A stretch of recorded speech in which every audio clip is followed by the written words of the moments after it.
here in, I don't know, in many European countries have a quite big spectrum of how centralized this system. And now, one would think that in China, they wouldn't be open to such a process. As a matter of fact, China had not only their own, let's say, participatory TA, so there were very open debates.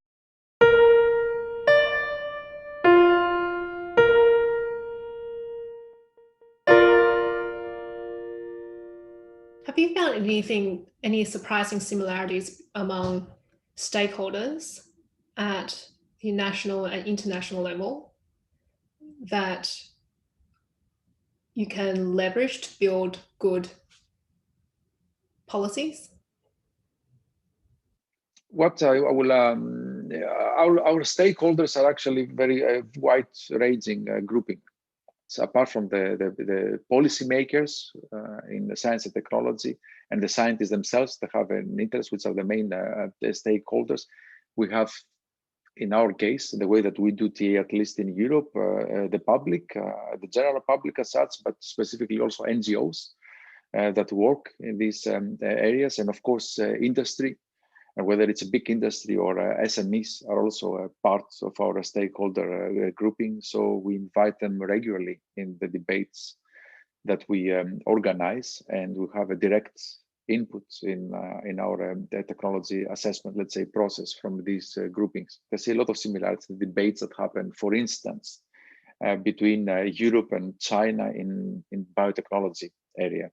So whether it's genetically modified foods or whether it's a gene technology, whether it's a genetic, let's say, editing, let's say, like we have recently, whether it's gene therapy, biological resources for bioengines, for example, development for energy.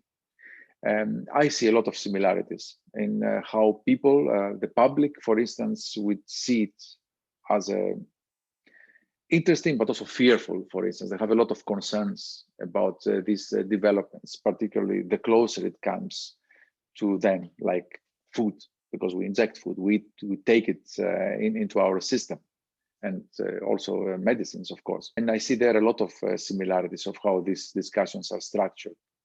I see also, of course, differences also in how ideas are incorporated, let's say, how the research is incorporated into the policy making, because we have very different policy making, of course, structures, as you can imagine. But also I see a difference in how, for instance, industry, how the private sector is viewing these developments, and whether and how they take the kind of concerns that we see from the public, for instance, in their own, let's say, development procedures. You know, there are quite a few differences, I would say, between Europe and non-European countries.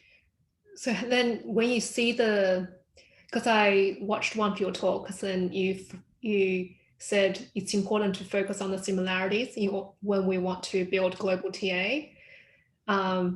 So how do you then use the similarities? So, for example, you just mentioned fear that people have with things like GMO, for example.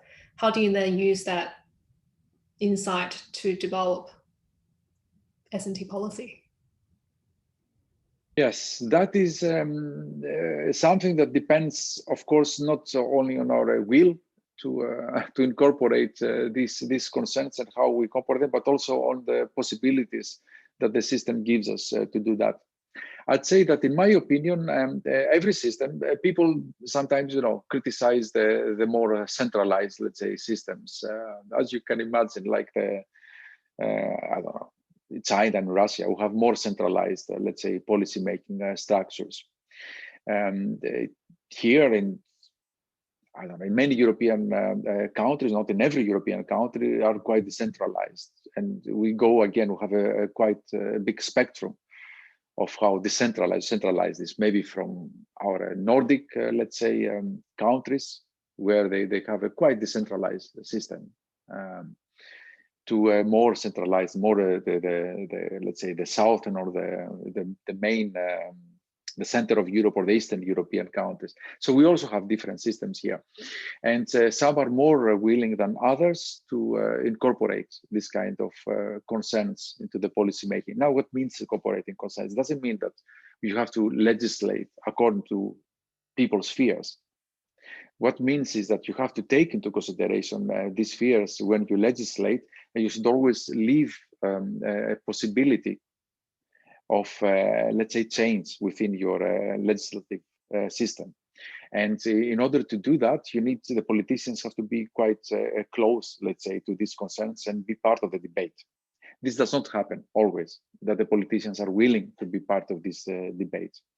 There are many reasons for that. Even our politicians, although they try to be as open, as close to the public as possible, they also have really real limitations of how much they can be part of these public debates. And of course, needless to say, there is a lot of, let's say, lobbying activity goes around them. There is a lot of powerful interests. Whichever way, powerful interest is not only industry, because people say that powerful industry is not only industry. NGOs have powerful interests as well for their own survival. So sometimes we even have problems with NGOs to be part of the debate, who have industry that wants to be part of a specific debate that has to do with sustainable development. And the NGO would say, no, they don't want to be part of it because they have their own, let's say, agendas. So the politicians are everywhere there. They have to be aware of everything, and you have to take into consideration everything there. So I would say that I see, personally, I say willingness to not only listen to, but incorporate, let's say, these debates into policy decision making everywhere. But the way of doing that is very different. Can you give an example? I give you, let's say, let's talk about China and Europe, let's say, that I know a little bit better. So in Europe, we have a long tradition of what we call participatory technology assessment. Participatory technology assessment is basically an assessment procedure that incorporates as much as possible wide stakeholders. So anything from the public and the NGOs to any related, let's say, interest group, of course, industry, politicians, policymakers, and so on and so forth. So by bringing together such a disparate, let's say, groupings, you obviously have a lot of conflict. And that's not an easy kind of process to follow. Because sometimes these positionings that we have are so far from each other that it's well, almost impossible to bridge. Let's put it like that. It seems almost impossible to bridge. So it does take a bit of courage to start a process like that. Now, one would think that in China, they wouldn't be open to such a process. As a matter of fact, China had not only they had their own, let's say, participatory TA processes, for example, in GM foods that I know quite well, this area, like we had here. And actually the debates were very similar. I took part in a couple of these debates in China. So they were very open debates. The concerns were raised, the fears were raised in the same way. And even like in Europe, that we usually have the science and technology strategy papers developed by the ministries that they provide strong support for this type of participatory, let's say, an open dialogue processes. We have the same in China. The difference, I would say, is that is not sometimes here you will see a kind of direct relationship between the policy making result and that process. So this description of why the legislation is as it is will include that process of debate.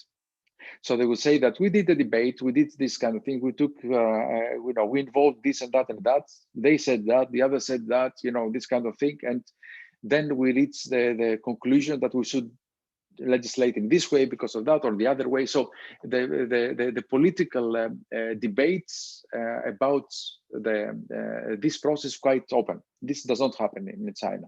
The political debate is still under closed doors, so to say. So the legislation is there. It's a direct legislation that comes through that closed door discussion. But it doesn't mean that it has not been informed as well from the, let's say, the participatory approach. So you see, there are differences there. They appear to be very strong differences, because what we perceive from the outside is that someone, and we don't know even who, or a very small group of people decide on something because they decided on that, and we don't know why they decided on that. But actually, the process behind that is not so different as our process. The style is different, let's say, or at least that's the way I see it, because as I told you before, I'd like to look at the similarities and not at the differences. Am I able to ask you whether you know why the process will be closed and not shared in the report in the Chinese version, or? Let's say that I respect how different systems do things differently. We have the same in Europe. We tend to look at, I don't know, Russia or China as these closed systems, but as a matter of fact, there are a lot of closed systems in Europe as well. Right. And a lot of, for example, people in Germany will complain that Germany has a closed system of decision making. I don't think so, but they're clear. There are many people who complain about that. Yeah, you can see that, by the way, nowadays in the Corona situation. They really feel like that the lockdown is an attack on their human rights, basically. I don't think it's an attack on the human rights, but there is a percentage of people, and that's very small at all, that they really see this process as a kind of I don't know what, dictatorship into making. They have a very strong feeling about that. So it's really a matter of perspective, to be honest. Super interesting.